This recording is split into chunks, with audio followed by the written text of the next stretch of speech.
I am back. হৃদয় ভূমিক FM radio ভূত FM রেডিও। রাত নিশিরাত শিরে ভেজা বাতাস, ঠান্ডা মোলায়েম বাতাস বইছে জানালার ধার দিয়ে।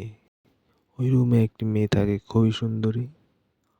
হঠাৎ করে দেখা গেল ওই মেয়েটা কি সুন্দর বাতাসে হাত জানালা দিয়ে হাত বের করে বাতাসের অনুভূতি নিচ্ছে।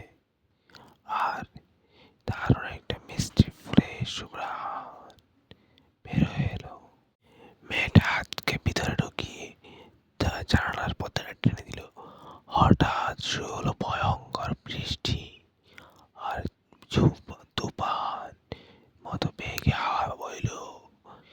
এই বৃষ্টিতে জানালা ভিজছে, তারপর ওই মেয়েটা ওখান দিয়ে পড়ে বসে বই পড়ছে, গল্পের বই পড়ছে, ভুতুড়ে গল্পের বই। কে জানে ওর সঙ্গে হয়তো একটি ভুতুড়ে কাহিনী ঘটবে। হঠাৎ করে মেয়েটা আন্দাজ পেল জানালার পাশে, জানালার বাইরে একটি লাশ ঝুলে রয়েছে। হাত দুটো নিচের দিকে ঝুঁকানো, পা দুটো ঝুলে রয়েছে, আর ওর মাথাটাও ঝুলছে।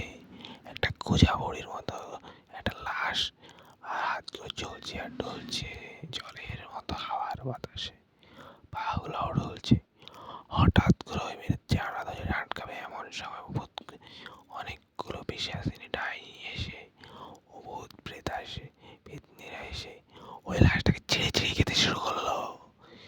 কে ওই লাশটার হাঁড়ি সব খেতে শুরু করলো। ওই মেয়েটা ভয় পেয়ে দৌড়ে গিয়ে দরজার সাথে একটা ধাক্কা গেল, বাড়ি গিয়ে মাথা ফেটে গেল। তারপর উঠে দরজা খুলে গিয়ে মা বাবার রুমে বলতে যাবে, তখনই দেখছে যে ওর মা বাবাকেও ভূতেরা ছিঁড়ে ছিঁড়ে খাচ্ছে, এবং ছোট ভাইটাকে ছাড়লো না, একটা হিংস্র ভাবে খাচ্ছে। ওটা দেখে ও পালিয়ে আসবে আবার নিজের রুমের দিকে, তাও পারলো না। দেখলো যে ওই ভূতেরা ওকে ধরে ওকেও খেয়ে ফেললো, আর পুরোটা রক্তাক্ত করে দিল পুরো ঘরটাকে। তারপর থেকে ওটা হয়ে গেল ভূতেদের রক্তাক্ত ঘর। ওই ঘরে যেই যাবে সে আর জান নিয়ে বেরোতে আসতে পারবে